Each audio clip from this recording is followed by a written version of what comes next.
We're doing a bad Western Marxist takes with Alexander McKay. Hello, Alexander. How are you doing?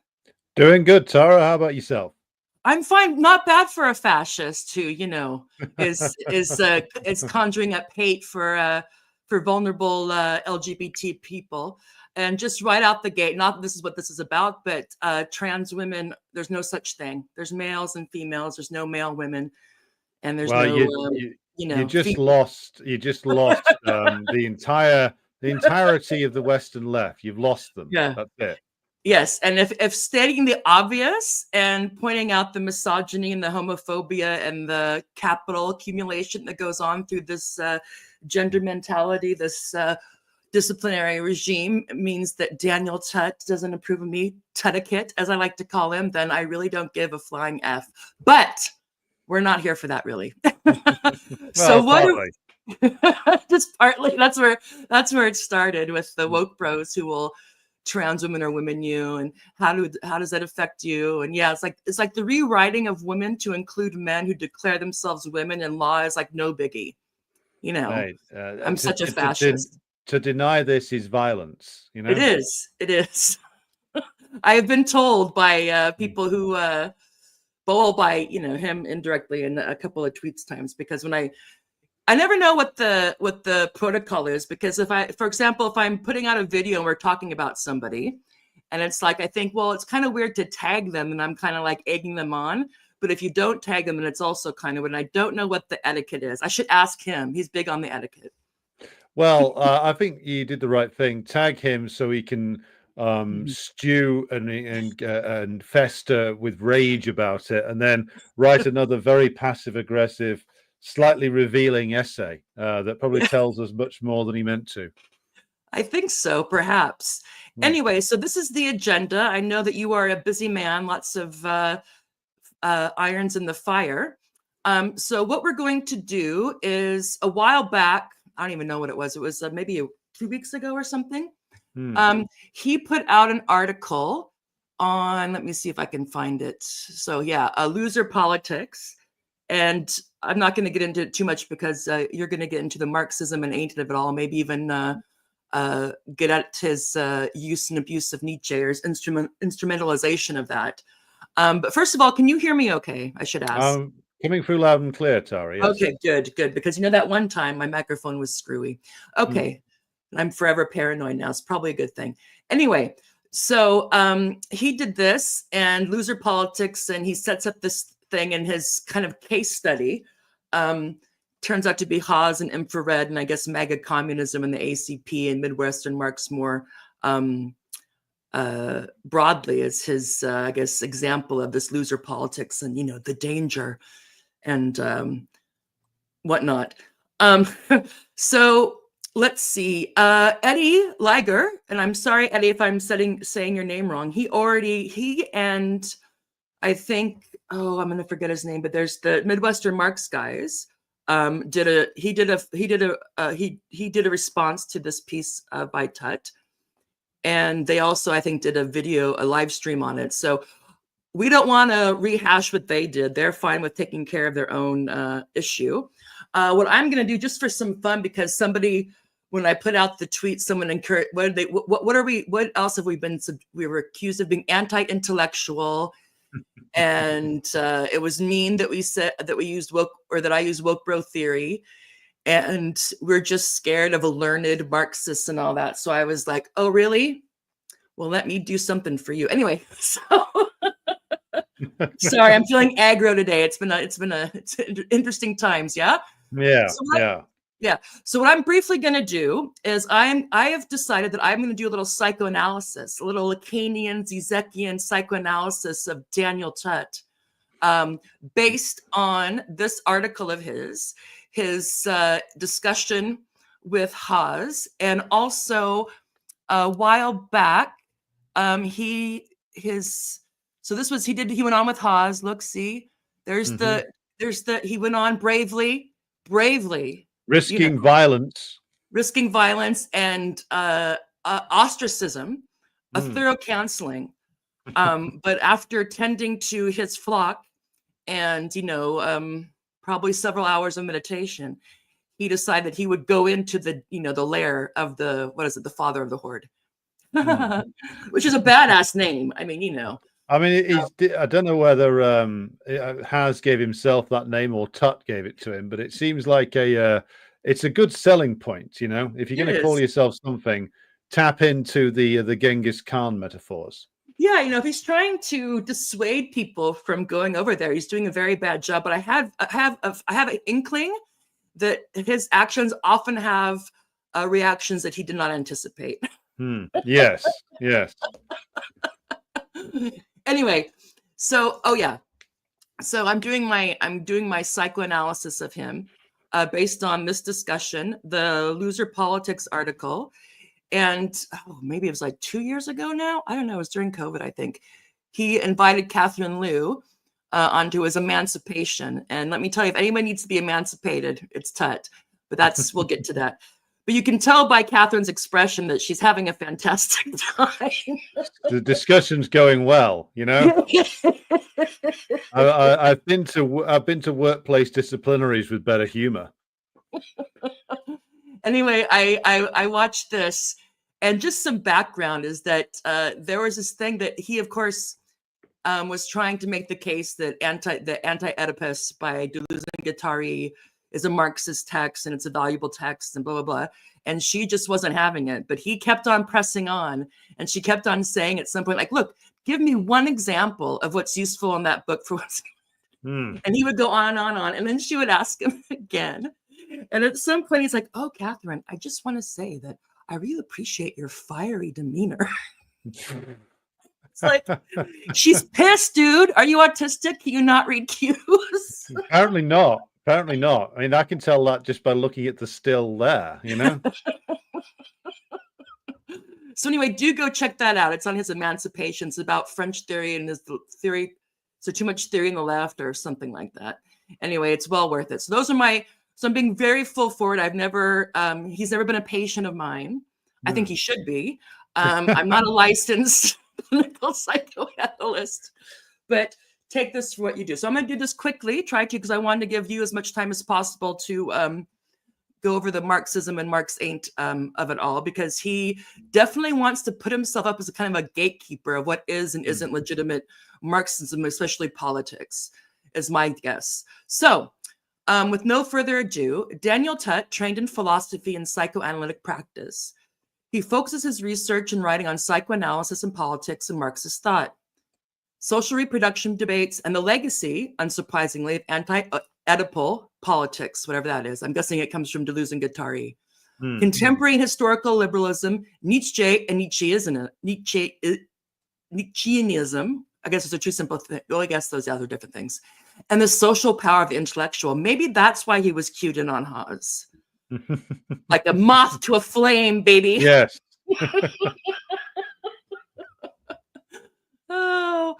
Let's have fun, Alexander, shall we? Okay. And why not? Yes, us fascists, was it red brown, horseshoe theory confirmed, etc. Okay. I did listen to Dugan once, so maybe that in itself is a. I've read the fourth political theory. That's enough, Oh Jesus. Okay, well, I gotta go. Yeah, that's it. Cancelled. Connection. Yeah. Okay, sorry. So the interactions between Tut and what I've come to call the Tutters. That's my name for his following. Unlike Haas and the gorillas. Again, would you want to be a Tutter or gorilla, boys? Anyway, side note. Yeah.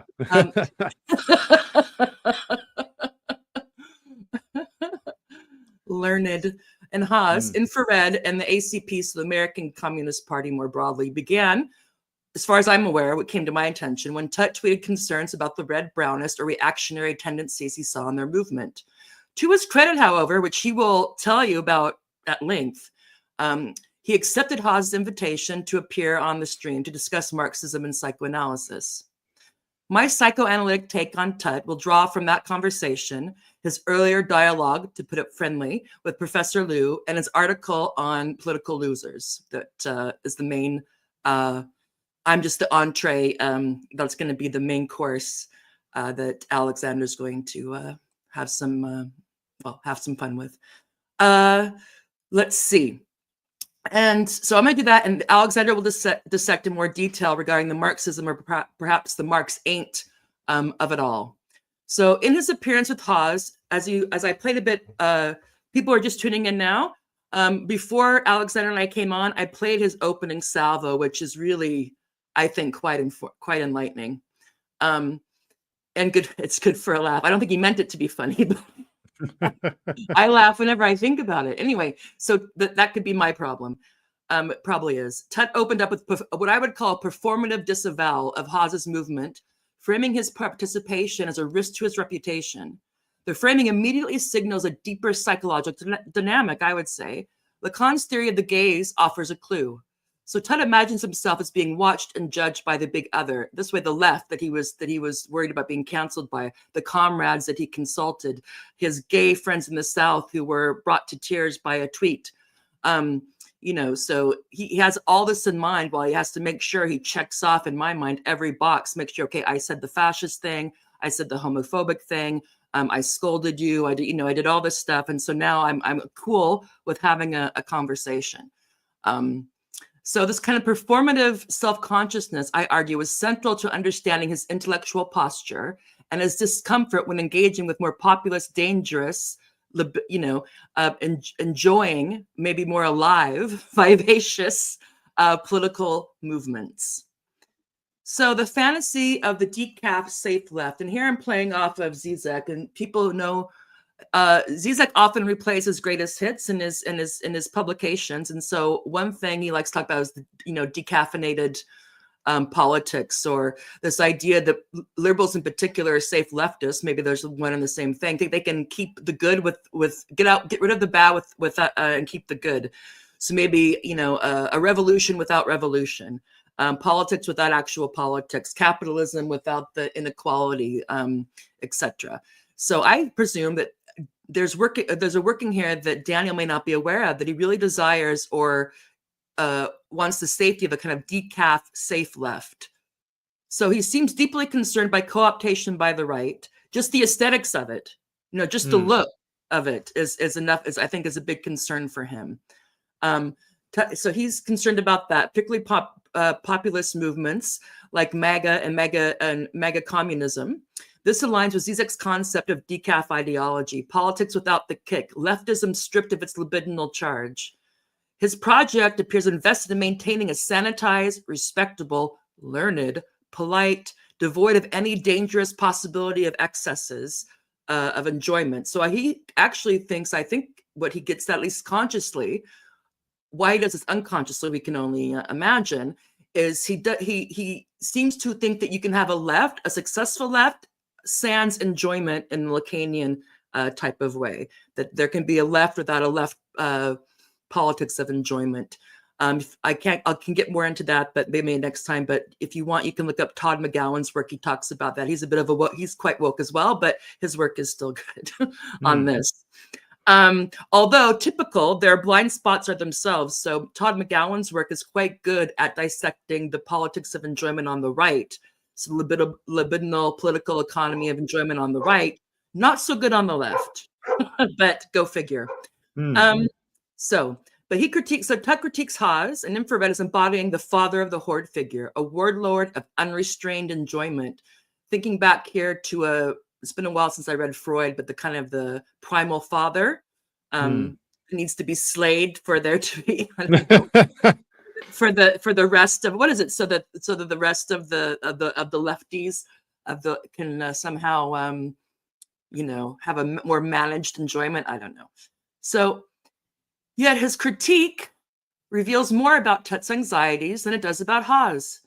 His sanitized Marxism represses political enjoyment while Hawes embraces it, I would say, comparatively.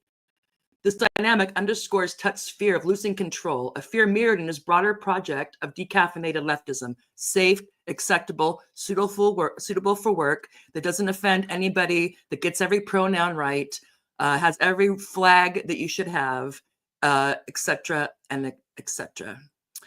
So the role of resentment. In Tut's article on political losers, he leans in heavily on Nietzsche's concept of ressentiment to critique contemporary US politics. Ressentiment is rooted in envy and bitterness, a psychological reaction to powerlessness. But this critique, I wonder for Daniel, if it's functioning as a defense mechanism for his own. At some level, he must know how politically powerful and impotent, how far removed from the father of the horde figure, alpha figure, he is, at least in his professional life. I can't speak to any other aspect. I think Lacan would argue that ressentiment often masks disavowed enjoyment. Could Tut's fixation on loser politics be a way of distancing himself from his own relationship to political defeat? Haas and Infrared, with their brash enjoyment, combative style, confront Tut precisely with what his politics lacks. Mm. You know, again, Yeah. just, you know, I'm armchairing here. Yeah. Yeah. Well, it lacks an awful lot. I mean, there is a transparent envy going on there when you look at like the way that this article is written. It's like Daniel seems to be a little bit obsessed with the father of the horde. Professional envy, long suppressed desire, perhaps, or the fact that he seems to be having such a fucking miserable time purveying this sort of Diet Coke decaffeinated pseudo Marxism that he's trying to sell. I mean, the thing I wanted to just start off with, though, is I think that I think you said it in a message back to me when we were talking beforehand. Like, he's obviously reached the conclusion he wants to make is that the horde, so to speak, are the toxic males who are endangering Daniel's beloved leftism. And we should come back to what that is later on, because that's interesting. But the usage of Nietzsche here, I think, is quite interesting, because he claims to draw from Georg Lukács, Daniel does. But I wonder if he's read what is Lukács's finest work, which is, of course, The Destruction of Reason, where there's a really fascinating discussion in there, or an analysis of Nietzsche and Nietzsche's role as a philosopher for the imperialist period, a reactionary force in the imperialist period. And in that, Lukács deals with Nietzsche's thought as something which is essentially a series of what you would call today copes for the frustrated petty bourgeois intellectual. So just to contextualize, Nietzsche's writings come along in like the 1870s, 1880s. He was, half mad by the 1890s. And certainly something like Thus Spoke Zarathustra embodies the frustrations of the petty bourgeois intellectual in the imperialist system, meaning there's the great and heroic, hammer swinging age has gone. The great and heroic period of the rising bourgeoisie and all of its revolutionary struggles, that's over now. What's set in is the routine life of developed capitalism in Central Europe for Nietzsche, or the other developed industrialized powers at the time becoming the imperialist powers. And what the experience of that is, it's not heroic. There's no heroic, to use the term you used, jouissance there anymore. What it is routine, bureaucratized work. I mean, I could throw in Hannah Arendt as well, and the contempt she had for what she dismissed as, labor and work, and the problems that a lot of these reactionary philosophers have with anything that actually resembles undignified labors.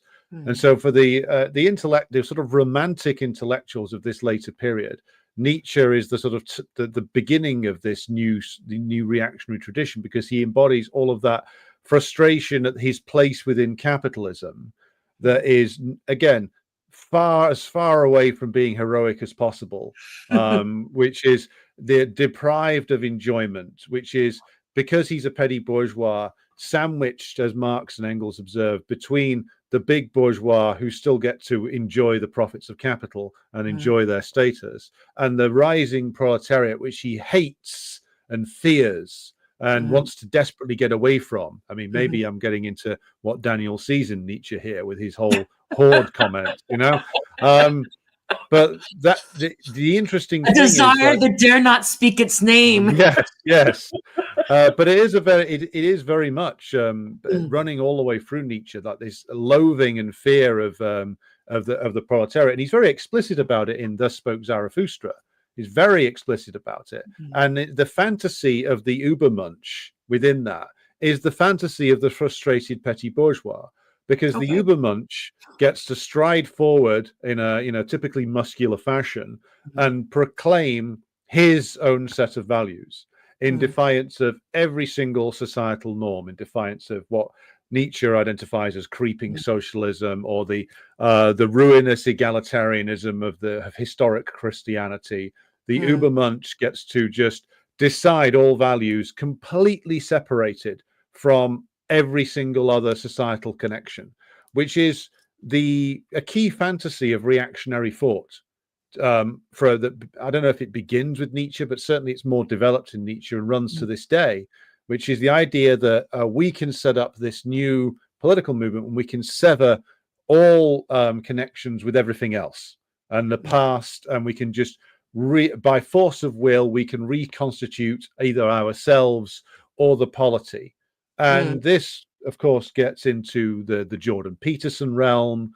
Jordan Peterson displays this when he talks about I won't do the accent. Do it if you can do it. I'm going to try it. Remember, Alex, you're laser eye Alex today. Yeah. So when Jordan Peterson says, well, just clean your room. Just clean your room. That's what you need to do. And forget all this stuff about capitalism. And whilst having a benzo-related freak out. But more seriously, like that idea that, right, okay, just with enough self-discipline, the contradictions can be overcome, or they don't matter anymore. You can recreate yourself completely, which, of course, plays very much into the logic of this period of capitalism, which is you can perpetually reconfigure yourself.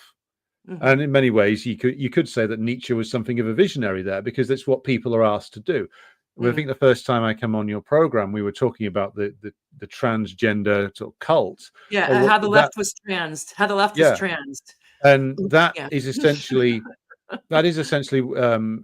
arguably it's a Nietzschean thing, because that is asking people to do, what it's giving people the idea that, well, if you just reconfigure yourself completely, even to the point of changing sex, then your problems in this like highly alienated, degenerating culture will be solved by reconfiguring yourself, declaring a new set of values. So it's basically Übermensch for the woke generation in many respects.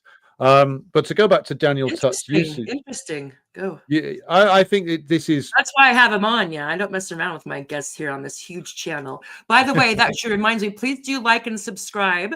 It's a baby thing, and I'm learning as I go. But we're bringing you some good content. Yeah. Yeah, this honest, is the few holds barred. You don't get this shit on Verso books, you know. They wouldn't have us on. You and Jacobin won't touch it.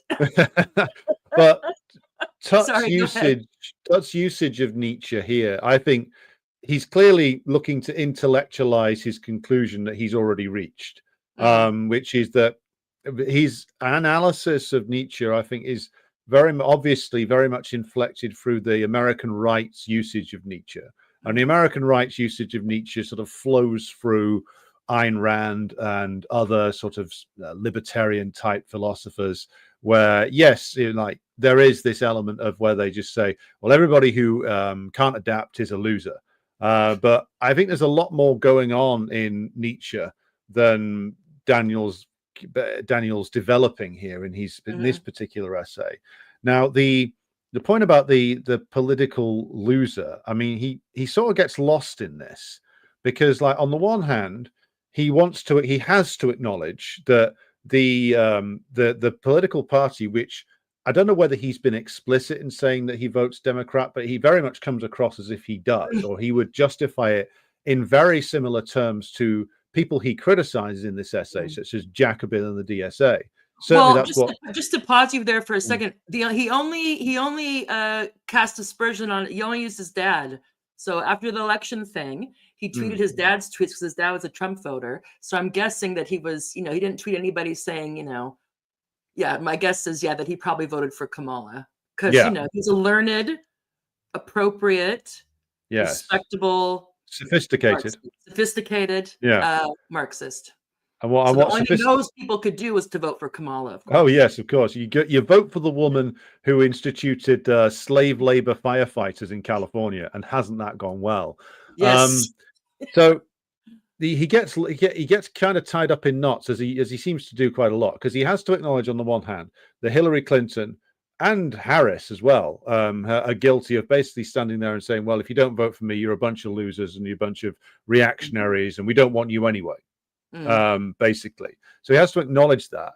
On the other hand, he keeps defending this thing that he says is the American left. And the more I read about this, I'm thinking, oh well, hang on a minute, what is this left he keeps talking about? Because he acknowledges that the NGO left and the DSA, etc., are a bunch of crap. Basically, he has to acknowledge that. He acknowledges that he says the Democrats are where's the quote now? Making zombie-like blunders, the zombie-like blunders of the centrist Democratic Party. But are these really blunders? Is the question. Is it a blunder if it's a deliberate plan? See, Daniel keeps going down this road that you see a lot of American leftists go down, which is saying that, oh, the Democrats are just losers. Well, they're not really, because they've held the presidency for at least half of the opening period of this century. So 2 terms of Obama, 1 term of Biden. So that's like 16 years. So they've actually been there for the majority of the opening 2 decades. They've held super majorities at various points in the House and the Senate. So electorally, they don't look like losers. They're at least on a par in terms of the presidency with the Republicans. So it's not a mistake. Yeah, Daniel thinks, and he's not alone in this. This is the entire content of Jacobin. Oh, if only the Democrats, if only Biden would have listened to me, Daniel, the great Marxist, and brought me in, he could have been in the White House with David Pacman getting a medal. If only they'd listened to us. And this is the same, by the way. This is the same stuff that Sam Cedar does, that Kyle Kulinski does, that all these sort of squishy leftists do, which is why don't the Democrats listen to us? Then we'd win people away from Trump. But they're still like, if they see, they're still bringing up the Bernie thing too, like Bernie, but Bernie would have won. Yeah, well, but he didn't, because he bent the knee, like, anyway. Sorry, twice.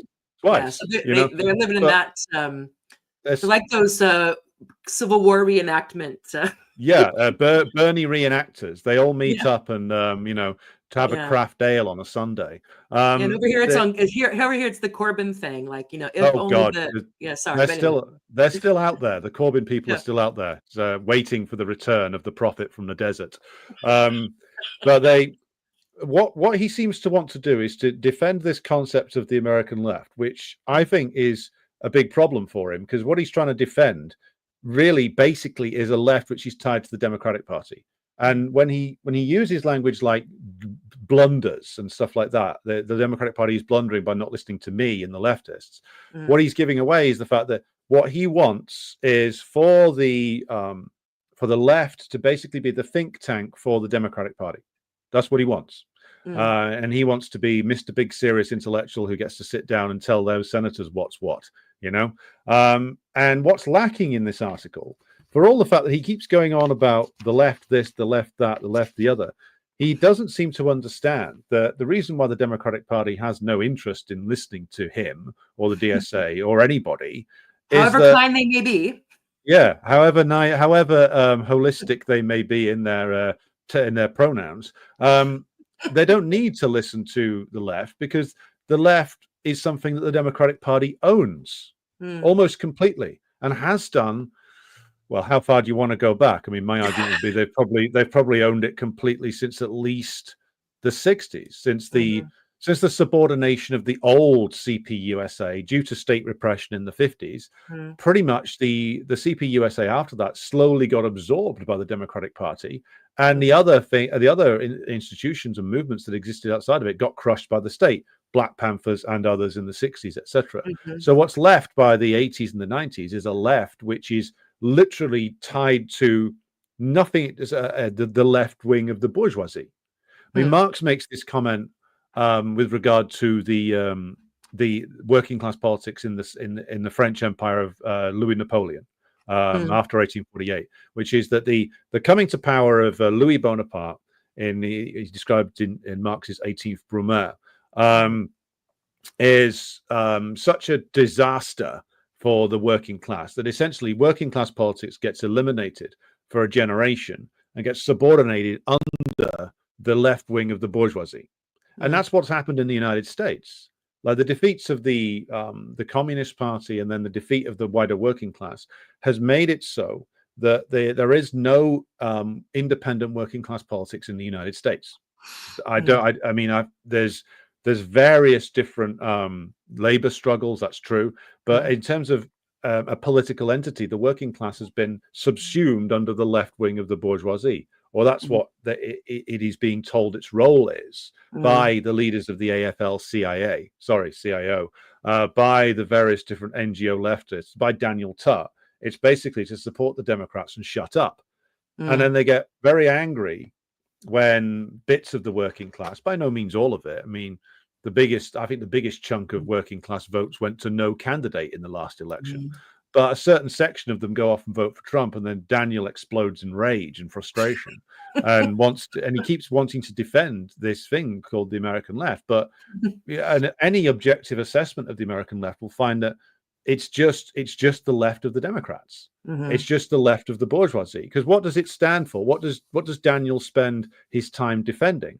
First of all, Daniel's an anti-communist. He makes that clear in the essay. He attacks. He criticizes Haas for, he says, worshipping Stalin.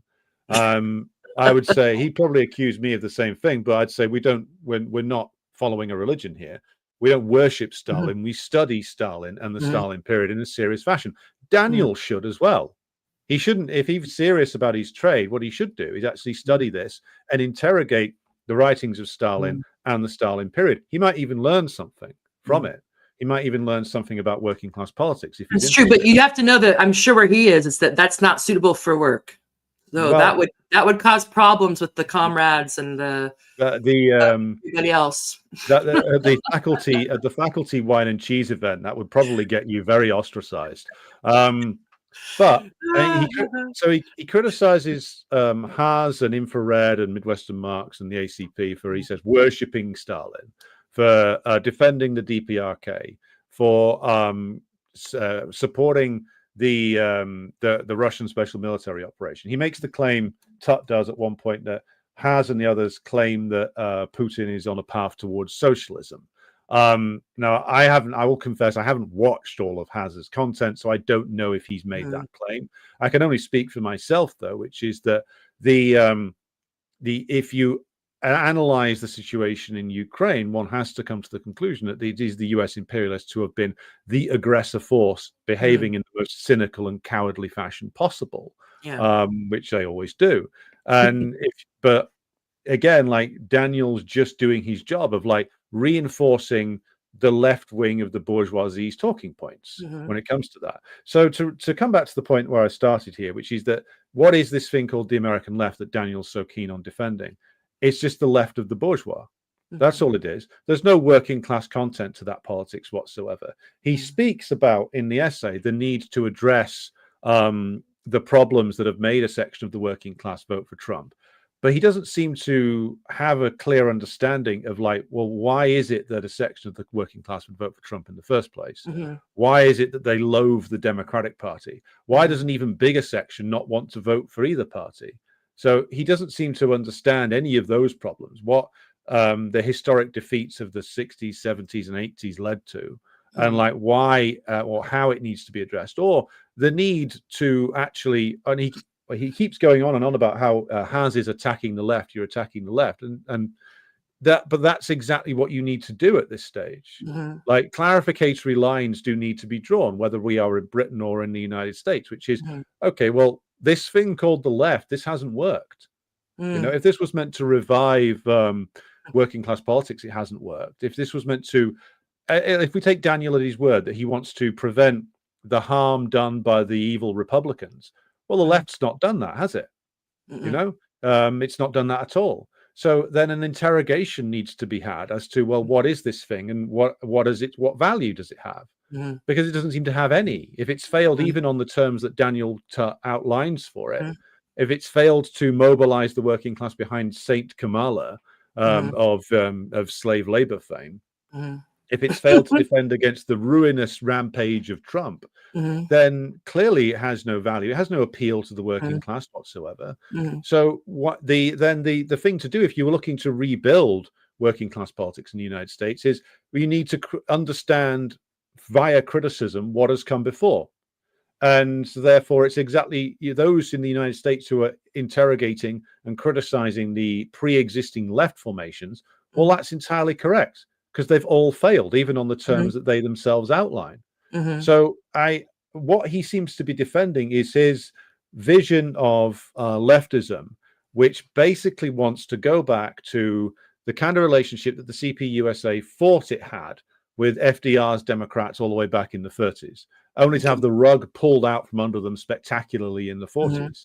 So it seems that he hasn't learned anything from that process. He's sort of wandering around in the wilderness, desperately trying to defend this thing which is sort of ephemeral, which doesn't really exist. He's essentially defending the status quo of the American left, but trying to pretend that he's not.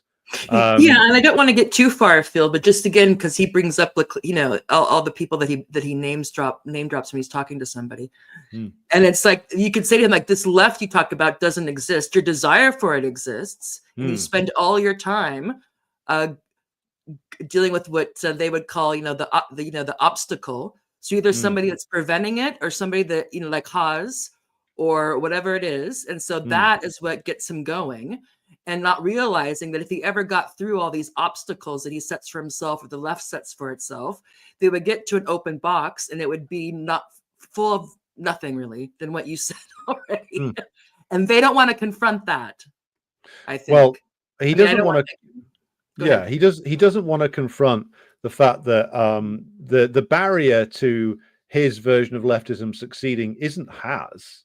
It's not the horde that's rampaging around the central United States on horseback. Or those bad people who aren't getting their insights from professors like him, but from people like you and other podcasters.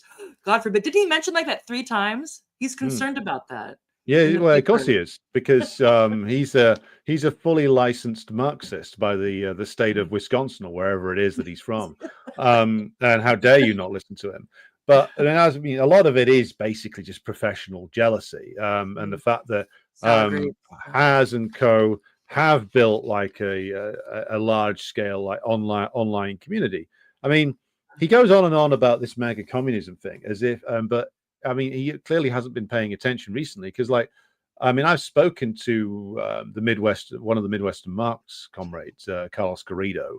And like they are pretty clear about it, which is that this whole MAGA communism thing was essentially a political tactic that they adopted for a while. It was like a rhetorical thing they adopted for a while, which was, I mean, you can make of it what you will, but it wasn't. I don't think you can really accuse them of like irrationality or anything like that. It was meant to say, and again, whether it succeeds or not it can only be judged in time. It was meant to say to people who might have been taken in by Trump, well, if you actually want to make America great again, then the only way to do it is actually communism, basically. So they're using the branding. But I read the long piece that Haas wrote about it. I mean, there's bits in there that I don't agree with, quite obviously. But I think to say that Haas and Co. are purely into the culture war stuff, I think that is a dishonest answer from Tut, really. What he's concerned about is that the idols be respected. You know, like you were saying in the introduction, like you have to prostrate yourself in front of gender ideology. You have to do 3 circles around, tossing salt over the left shoulder whilst saluting a picture of Michel Foucault. Or something like that. Before you anti-Oedipus. You have to tell yourself over and over again that anti-Oedipus is a Marxist text. Oh, it's, believe me, it's not. I mean, I Well, suffered that's, that. you know, I and suffered this Daniel, thing. here's another thing, just because I'm the psychoanalytical hat, you're the Marxist hat today, is that why does he need that to be a Marxist text so much? I mean, just sorry, because I'm just thinking about that thing with Professor Liu. It's like he really wanted her to acquiesce to that, and she's just like, anyway. Was this his PhD? Was it on the value of Maybe I anti-Oedipus don't. to the Yeah, Marxist canon? that could have been. I know that he I think that Alain Badiou was his. God, I don't know. Alain, but it might have been his thesis supervisor, but it's also Raquel. But he did go. He was over in France, I believe, I or the see. European Graduate School. Hmm. And so, yeah, so there was, and also he was he would show up whenever Zizek whistled until Zizek started making problematic comments about the Ukraine war, and now he also has to be very careful for how he has to manage that past quite Yes, well as yes. well. So my guess would be that would be it, or maybe it's Nietzsche. I don't know. I just took this his little bio here from his own website, but I Well, I didn't mean, look into what it was. Anti-Oedipus is, if you're not familiar with it, dear audience, is like an almost incomprehensible text by Deluzian, which is a favorite of certain advocates of the French theoretical schools.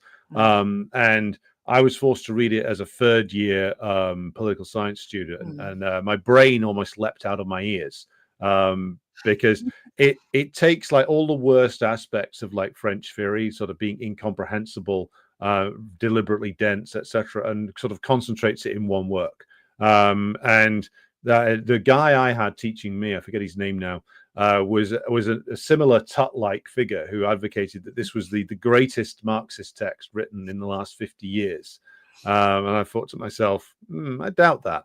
Now I'm thinking that I wish I'd read Stalin earlier because I could have thrown it into my essay. But to return to our friend Daniel, I mean, he raises the question about the dangers of purely online organizing. See something he sort of he accuses Has and Co of basically running like a sort of online fan club or a fandom or something. Now, which he of course isn't doing. He's not doing any of that. What he does online is very different. Well, he'd love to be as big as some of these accounts that he criticizes. That's the thing. But the point is, like, the reason why you've got this this move to the online and like the taking off of things like infrared and stuff like that is because essentially like their success is another sign of like the failure of leftism. Because like Has wouldn't have an audience if there was actually a Marxist-Leninist party in the United States that was solidly communist in its politics and its organizing. Then these people who are attracted to these online communities would have somewhere in the real world to go. They don't. What have they got? The PSL, which is a nightmarish organization of like pseudo trots. The DSA, I mean, I'm sure, Tara, you've seen the footage of their conference a few years ago, where they were all doing this because, you can't have applause. You have to read everyone's pronouns out. Well, and also just to one of Morbid Symptom correspondent, Tony, who's from LA, his family just really quickly was quite impoverished when the 2008 crash came, and he just kind of stumbled upon a Marxist text and was kind of curious. So, but he has a story that he wanted to go, that he was going to join the DSA, and he's thinking, okay, this is socialism and whatnot. And he went to because he was part with a socialist organizer and something happened. So he was there a couple of years, and then he wanted to get back into it. And someone said, oh, you should join the DSA. So he went to this DSA barbecue, like in Silver Lake, LA. And he's like, there were no Marxists there. There were no communists there. He's like, there was barely any socialists there. It was like urban professionals and hipsters and which is basically, and he was like what? Wow, what's happening here? It's the spillover from the old Bernie movement. It's the people who pretty much ran the whole Bernie movement into the ground. That's your DSA. So again, like people who are like younger and angrier and like want to do anything to break out of this like absolute dead end that they are being driven into. Like, well, where are they going to go? They're not going to go to be told that they have to knuckle down and vote Democrat by Daniel Tutt or the DSA or whoever, or the PSL, who are also guilty of this.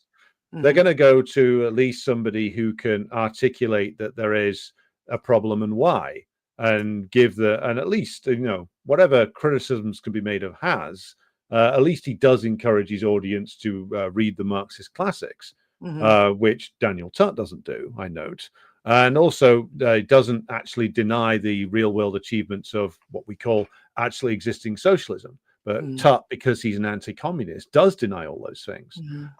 So essentially, where do you go? Do you go to the person who acknowledges that there's a problem, who says that there is a need for revolutionary change in the United States, or do you go to the guy who's telling you to vote for the Democrats?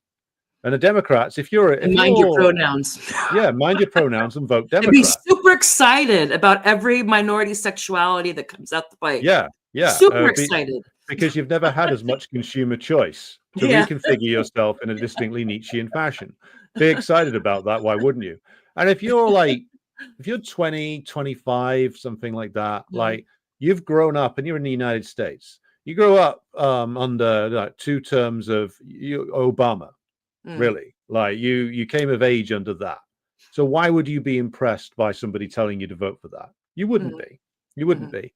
And like I think that the likes of Tutt, for all he proclaims he understands the working class crisis, well, his politics say that he doesn't. Because if you understood it, you would understood that the achievement of the ACP, their founding achievement, was to actually cause a split in the old CP-USA, was to actually force a glaring contradiction out into the open, which is that the CP-USA has been married to the Democratic Party, wedded to it for decades. And that is basically welded into its leading structures and can't be questioned. And the achievement of the Has group, the infrareds, which is something which I say is something to be admired in this respect, was to force open a contradiction and demonstrate it publicly to many people that this thing that calls itself a communist party is basically just the bit of the Democrats, but colored in with red felt pen. And so exposing that and is let's a good stop thing. pretending otherwise. Yeah. So like, and also, what kind of Marxism is it which views the myriad genders and sexual orientation choices as being the road to liberation? I mean, this is the discussion that's been had on the left over and over and over again. But the simple point is that without class power, without the working class being able to exercise its power, doesn't matter how many sexual choices you've got. If you're broke, if you're subject permanently to the dictatorship of capital, if you have no real meaningful control over your life whatsoever, the sexual choice aspect there, that's the thing that capitalism is prepared to throw you. Why? It doesn't cost them anything. Not really, not truly, which is why the left end of the bourgeoisie lent so heavily into the should we say sexual revolution, partially because it's a good profit center. You can make a lot of money doing that. It's good for the advertisers. They can make a lot of money doing that. And then it's good for the therapy industry, because once you've legalized pornography basically, and you've pushed everybody towards like nihilistic sexual pursuits, as we discussed last time with the Lily Phillips affair, then you're going to lead a lot of people in therapy and a lot of people on antidepressants afterwards, because that's the end result of like pushing nihilistic hedonism, pushing the values of the left end of the bourgeoisie. So we come back to the question again, like Tutt criticizes Has for like leading like an online cult, but Tutt himself defends an online cult. He defends the extremely online cult of gender ideology, and to criticize it is violence. So really, this is a matter heresy. It's heresy. Heresy. This is a matter of pick your online cult, basically, and mine's better than yours because I've paid respect to more relevant nostrums. irrelevant to the actual reality of the American working class right now, utterly irrelevant, and will remain irrelevant. So Well, and I just want to yeah. say that if I, even now, even at my age now, but you know, which I won't reveal, you'll just, people who are interested just have to guess. But anyway, I'm not sorry. revealing mine either.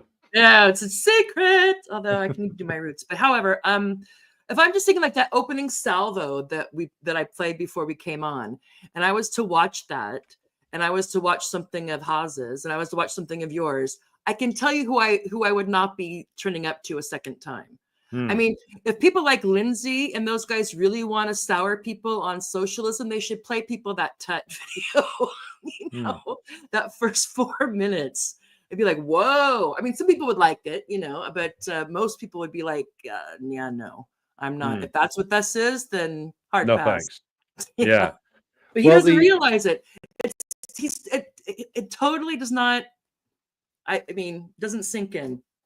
Well, Anyway. I mean, to go back to the point that we were developing about the online world and the real world, which I think is important to emphasize. Like, and as we were saying just then, like, it's a matter of choose your online cult. Mine's better than yours. But the point is that, like, there is a critique to be had there of, like, purely online organizing, because a lot of the Bernie stuff in the US and the Corbyn stuff here did go down that route, which is into a cul-de-sac of essentially permanently online echo chambers. So there is a criticism to be had there, which is that if you're just running around, or not running around, if you're sitting online, mentally running around, with like, yeah, just a load of co-thinkers, and you're in basically a curated online space where the actual reality of the really existing working class doesn't intrude, though then yes, you are in basically a closed off, hermetically sealed bubble, and that's no good if you're actually a Marxist, because as Lenin, Stalin, Mao, all the people that Daniel doesn't like, would say, then, and did say at great length, then unless you as a communist are in touch with the working class, you know where the masses are and know how to adapt communist politics to actually reach them, then you're not doing the job. So yes, there is a critique to be had there, but he doesn't make it. What he's talking about is like, oh, how you can't join culture wars, you're tail ending the right wingers. And wouldn't you say that again, I don't know any of these people personally. But when he's attacking them, again, it's very, like you said, it was slippery, because what I found is that they try to avoid that, but the people come after them for not being, well, they're not saying something about LGBTQ, or they're not, or somebody on their thing said something about gay people, and they're constantly being or Jackson Hinkle said something online. And so it's constantly, so then, yeah, they react. And I'm not saying they always react in the best possible way, you know, but these aren't the oldest guys, and not any even older, you know, older people can do that. But it's kind of like they're constantly being wrapped in, because that's the control. Yeah. Yes. Well, and yeah. they are trying to get out of that. And that's, I think, what really pisses people like Daniel off. That why are these guys not playing by the rules that I've decided I have to play by? Yeah, I think you're exactly right. Which is, it's as we've discussed before, it's policing, it's discourse policing. It's like you must remain within this narrow boundary or else, essentially. And again, like, this is a very common thing across the imperialist countries, because, and again, it comes back to, well, who's the left run by and for? It's run by and for the primary class influence over it, which is who? Frustrated petty bourgeois intellectuals operating really on behalf of the bourgeoisie. Now, this is true in the United States. It's true in Britain. By the way, it's also true in France and places like that. Like I think some Americans and some Brits like to think that France is different. It really isn't. Like, it's all the same problems. You got bigger left parties over there. But if you look at the composition of them, they're suffering from all the same problems that the left parties and left formations do everywhere else, which is that for all that France has a more militant tradition, the actual left parties are just as incoherent and dominated by, like, petty bourgeois opportunistic thought just as much as Americans and Brits are. It's just that the branding is different. And again, we come into the same problem over and over again because there has been a concerted move on behalf of the ruling class, which is understandable, to destroy all aspects of working class politics whenever they emerge. And that includes destroying effective trade union organization, destroying effective communist parties, or subverting them by pulling them in to support either liberal parties like the Democrats or social democratic parties, which have basically long since given up on the social, which is like the Labour Party, or subordinating them into becoming the replacement social democratic party, like is going to happen in France with the so-called New Popular Front. So the core of the issue is that nobody knows how to respond to, or nobody wants to respond to this class war waged by the ruling class to extirpate class politics completely, except as defined by them. And what these people are doing, like the Tuts and others, is they are essentially running around acting as the ruling class's intellectual policing agency. So you don't conduct yourself in a proper leftist manner, because the real crime is that they are at least trying to center two things: the class politics inside the borders of the continental United States, and also being at least consistent on the matter of anti-imperialism, which, as you can see from Tut's article, he's not. He agrees with the Democratic Party about the evil Putin. He agrees with the American ruling class about the evils of communism. He'll say it's anti-democratic. He's probably got a really good quote from Deluzian to really own Stalin or something. But totalitarian, yeah, totalitarianism. Oh God, thank you, Hannah Arendt, for that one. Real blessing that was for the ruling class. It certainly was. Molar, not molecular, but molar. Isn't that one of their things? Anyway, I don't want to have flashbacks. So go ahead. The point is that's why people are getting very upset with these leftists are getting upset with like Midwestern Marx, the ACP, etc. It's because they are centering those two things, which is and they're trying, whether they succeed or not is is uncertain as yet, because it's still a new organization. They're trying to center those two points, and that is something that the American ruling class and their agencies certainly don't want. They don't want a coherent class politics to emerge amongst the working class, even if it's a class politics which is just limited to what Lenin referred to as trade union consciousness. Even that would be potentially fatal, because, well, let's look at grow into something else. Yeah, it could pose a serious challenge. I saw a video from the Teamster Union account yesterday about Amazon couriers having to still bicycle around LA delivering when there's like smoke hanging in the air, and like this poor woman's bicycling around couriering things. She's got like a surgical mask on. Oh God. And like, so there in essence is like so much is crystallized about like the actual problems facing the American worker: precarious low wage employment and working conditions which are sort of going into some backwards into the 19th century. And I just want to add that it came on the news today, at least I saw it today, that Jeff Bezos is paying Melania Trump $40 million for her like documentary or her life, which is like that's one way to get money to Trump. Yeah. It's a great way of paying Melania's people off. Fascinating. We want to. She's 40 million worth of fascinating. Yeah. Spend the money well, Donald. It's an investment. 40 million is nothing. People around LA have to pedal around in the get burnt around the smoking ruins of Pacific Palisades, delivering packages to houses that don't exist anymore. Yeah, because it's because the app must be obeyed. But I mean, there's like working class problems right there. There's like some, and not only problems, but the fact that there is obviously massively suppressed class anger in the United States. There is here too, but I think it's much worse in the United States, which the more intelligent sections of the US ruling class will be aware of this. So they're frantically throwing out any distraction they possibly can to stop any coherent organization emerging. The way they operate will be to make sure that there can be no firm intellectual roots. Well, the postmodernists, gender theorists, etc., are just still doing their work, trying to distract and divide people, making sure that no coherent communist cadre emerges with a firm grasp on Marxist theory who can actually relate that to the American masses. They don't want that. So, let's employ the services of these pseudo-academics to muddy the waters as much as possible. And so if people I wish that the ACP and Haas and Co. had better enemies. I really do. Because, really. I get your point, yeah.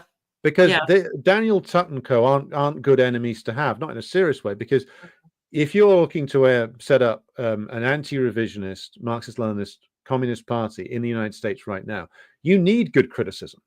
You need good criticism to actually genuinely strengthen your Marxism. Yeah, because look at what they're fighting right now. They're fighting over whether or not Jackson Hinkle should have done that tweet about Tate. That's the big thing now. And again, you can make your criticisms of Jackson Hinkle, but let's deal with the totality of the ACP. Let's criticize. If you want to criticize that in a serious way. And that'd be helpful. I see what you're saying. Yeah, that would actually be helpful. Down in the weeds. And how to relate communism to the American worker right now. How do you overcome the legacies of generation after generation of anti-communism, those kind of things, which some of the ACP comrades are trying to deal with.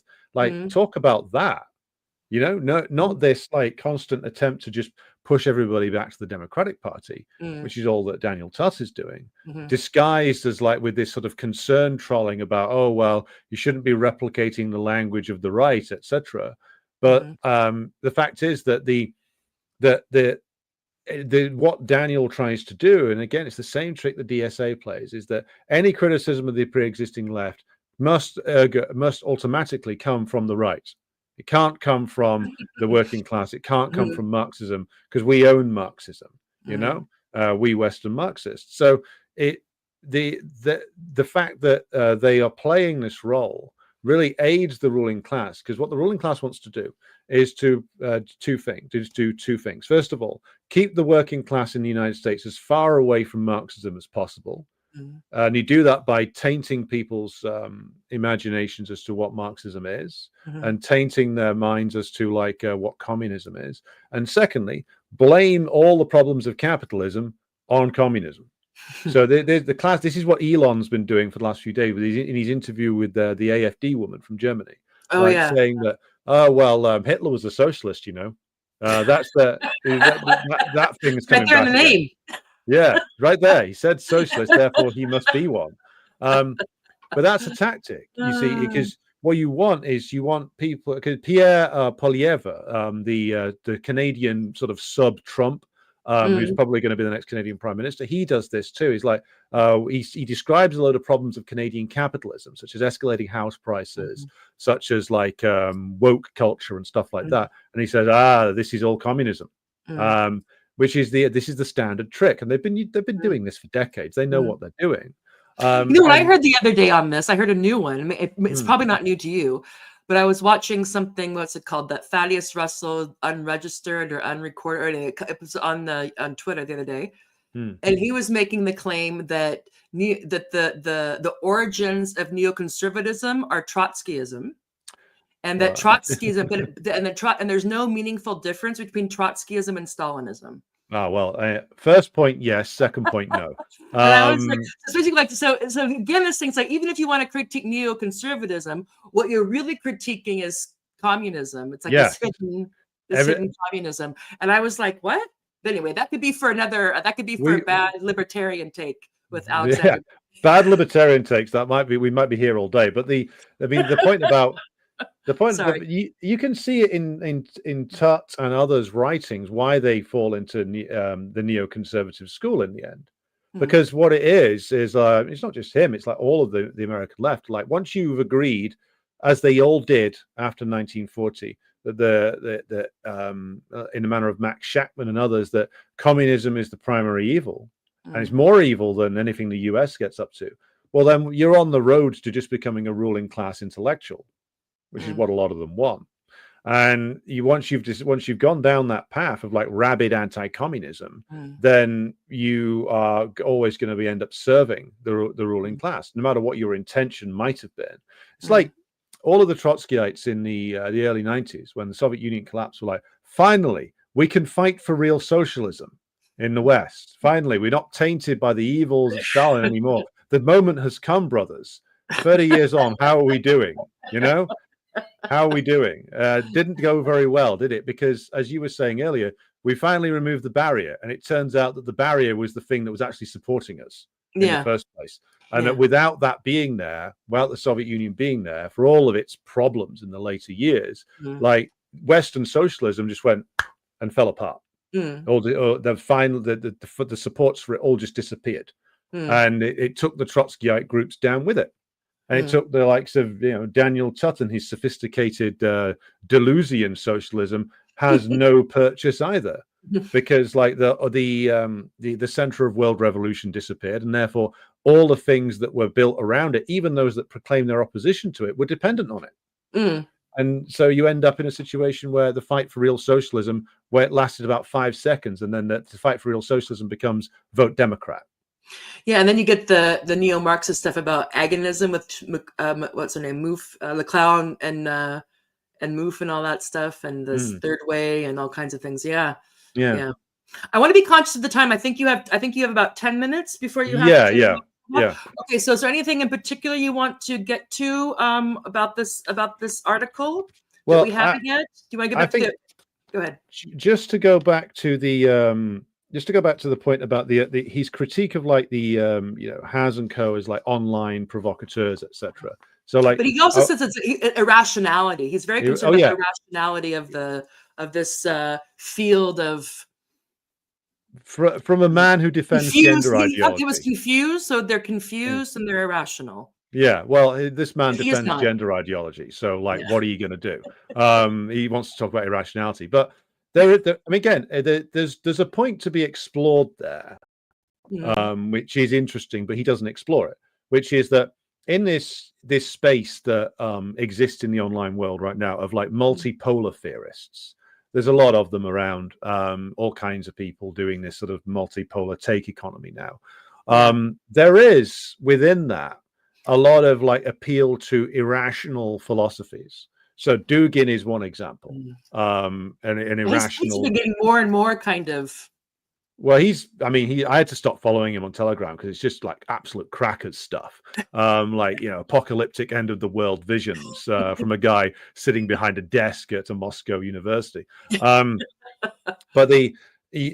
so there is like philosophical irrationalism, anti-modernism, like even like fascist philosophers like Julius Evola and various other sort of influences from back in the 20s and 30s. Like all of that, is present in various multipolar spaces. So that's an interesting thing to explore. Why is it that people have been drawn to those critiques, those anti-modernist, irrational critiques?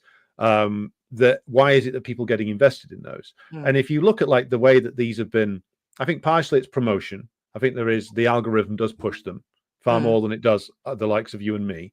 So because ultimately these are for all of their loud denunciations, like Nietzsche himself, for all the melodrama of Nietzsche, for all of the searing language and stuff like that, what do you come back to? Basically, come back to capitalism again.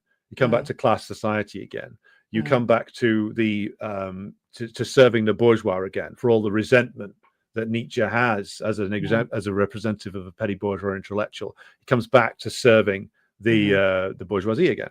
So there is an interesting critique to be had here. There's an interesting discussion about like, well, why is it that irrationalism has reappeared and is appealing? And the answer is, of course, total collapse of Marxism in the West many years ago. Whole 2 generations now raised in an atmosphere where they are told repeatedly that by many sources that the left has been in power and that the left is actually defining all of the things they hate, just like we've just been discussing.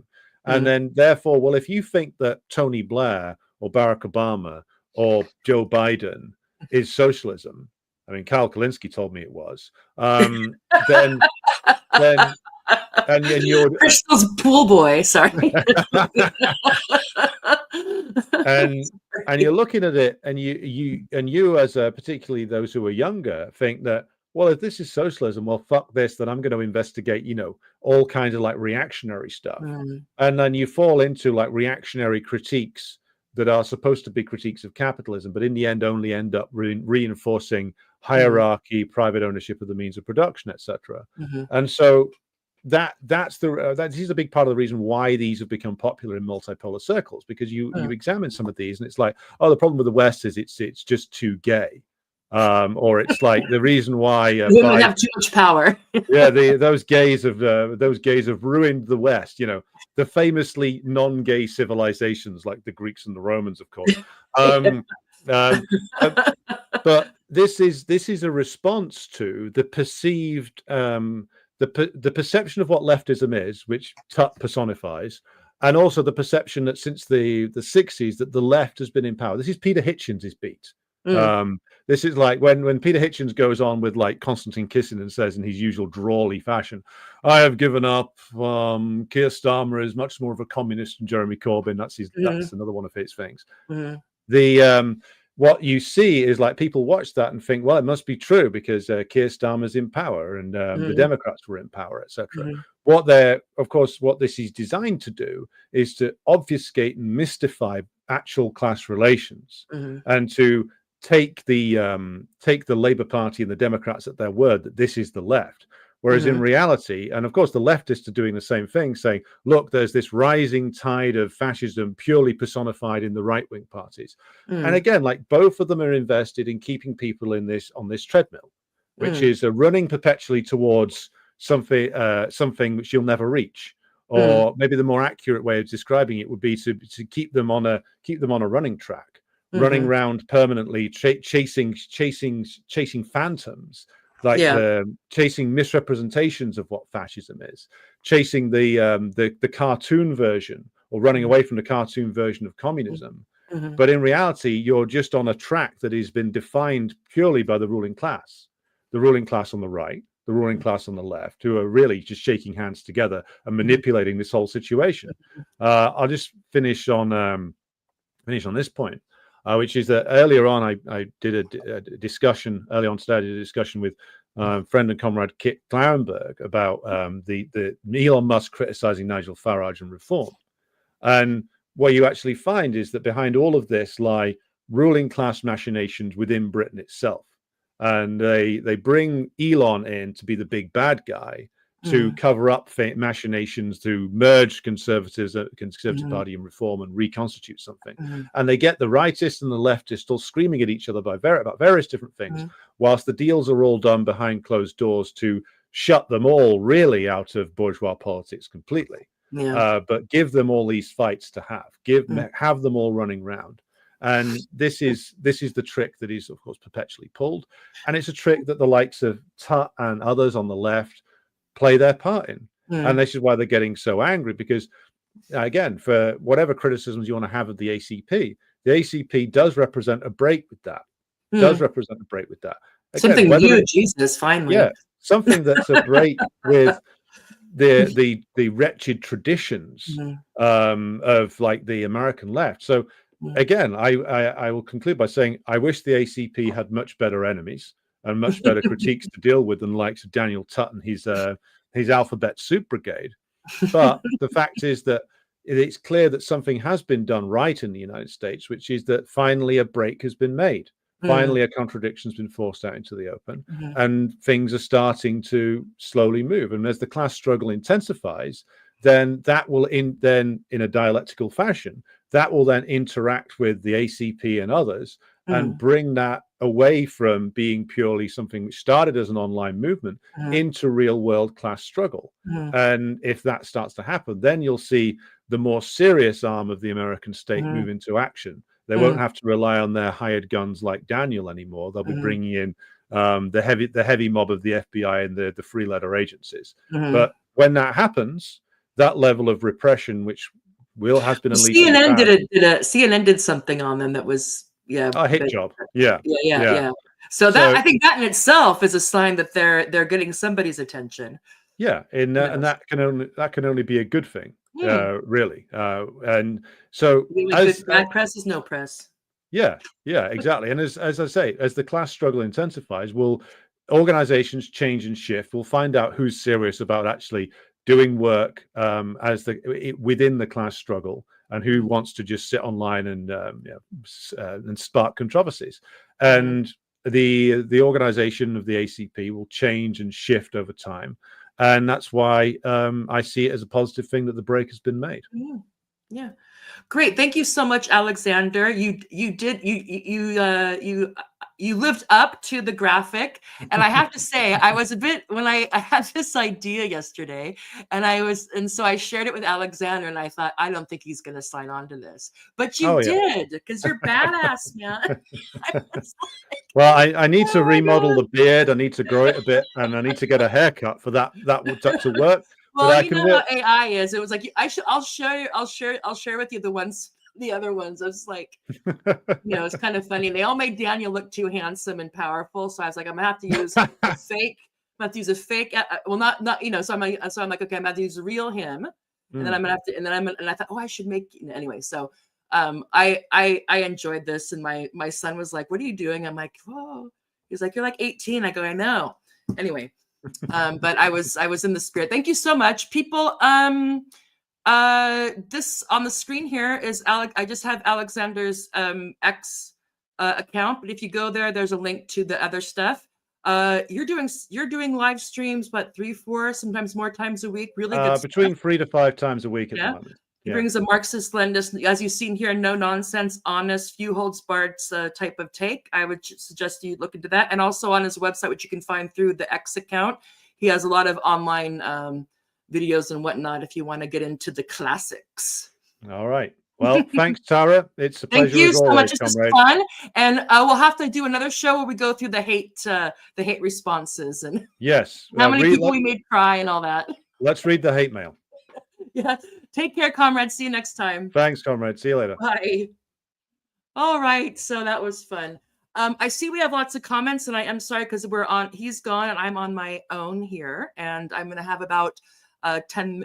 I don't know if I'll be able to get to many comments, and I apologize that because I do like to go over the comments, but if I'm not able to do that because I still need to finish up with my psychoanalysis of Daniel Tutt. I have another page on that. You might, as a nice kind of bookend, since that's how we started. And those of you who may not have been familiar with him, will have a better understanding of at least our point of view. And you can check out the resources yourself and decide if we're being, a bit too biting or not enough. Anyway, if anybody does have a serious comment or, a comment they want to have addressed or a question, you can use my X address here or Alexander's, and we'll try to address it because I do care, but it's pressed for time here. So again, I'm going to finish up with my the rest of my psychoanalysis, my Lacanian, Zizekian psychoanalysis of Mr. Tutt. So I predict, or I think, that Haas may be acting as an object cause of desire in the libidinal economy or psychic economy of Mr. Tutt. So in his discourse, Haas functions as what Lacan would call a objet petit a, the object cause of desire. Haas embodies the jouissance Tutt's intersectional, castrated Marxism cannot enjoy. It's barred to him, or he bars himself from it. Tutt's engagement with Haas is marked by a tension between fascination and repulsion. He seeks to distance himself from Haas's more, what he would say is problematic populist aesthetics, but cannot resist engaging them, as we see, because this dynamic reveals a structural role, perhaps, that Haas plays in Tutt's libidinal economy. Haas confronts Tutt with the enjoyment that his own politics denies him, or his own big other denies him, as well, the lack there. So the fantasy of co-optation. Tutt seems to have a fear of co-optation is central to his project. He's haunted by the idea that the right could in any way appropriate leftist critiques of liberalism. But his fear suggests something deeper. Perhaps Tutt lacks the language to articulate his own particular form of unfreedom, denied jouissance, castrated Marxism, castrated leftism. Rather than confronting the contradictions of his own position, though, he projects these anxieties onto others. He perceives Haas's enjoyment as inherently right-wing, even though its content is quite different. Daniel Tutt's intellectual project highlights the contradictions of contemporary leftism more broadly. His Decaf Marxism focuses on focus on resentment and libidinized engagement with Haas reveal an unconscious struggle, perhaps, to reconcile his theory, politics, and enjoyment. The left will continue to be politically ineffectual if it represses enjoyment. As Zizek reminds us, and I know he's a problematic political figure, but he's very much right on this, politics always has libidinal component. So the question is not whether to enjoy, but how. So that is the second part of my psychoanalysis of Mr. Tut. And now, like I said before, I wish I could go over the comments, but I have to go tend to my children. And anyway, but if you have, if you do reach out to me in another way on X, or if you join my, if you join, was it on the Patreon? Or become a free subscriber to my Substack, that type of thing. If I see your question or comment, I will respond to it. Or if it's for Alexander, I will get it to him. And if we have enough of them, I'll have him come back on and we can discuss them together. So anyway, thank you very much for tuning in. This has been a fun one. I think I enjoyed it, and I'm glad that Alexander was fine with this graphic, because for some reason it's, gave me some jouissance, let's just say. So please do like and subscribe. I'm on X. What am I on? Rumble, YouTube. I have a Substack that I need to start, that I have several 90% done papers I'm going to start putting on there. You can subscribe for free and you get all the content. But if you want to leave me a comment and have me respond, then you'll have to pony up, what is it, £5 or $5. But that's great. It's a new channel. Please support us. We do try to bring as much, we have one value, is to be honest and few holds barred. Doesn't mean we're always right, but we're not blowing smoke. So on that note, please do have a great weekend. I know that we're in this crazy world, but hope springs eternal. Organize, etc., etc. Keep hope alive, and I will see you next time. Bye, everyone.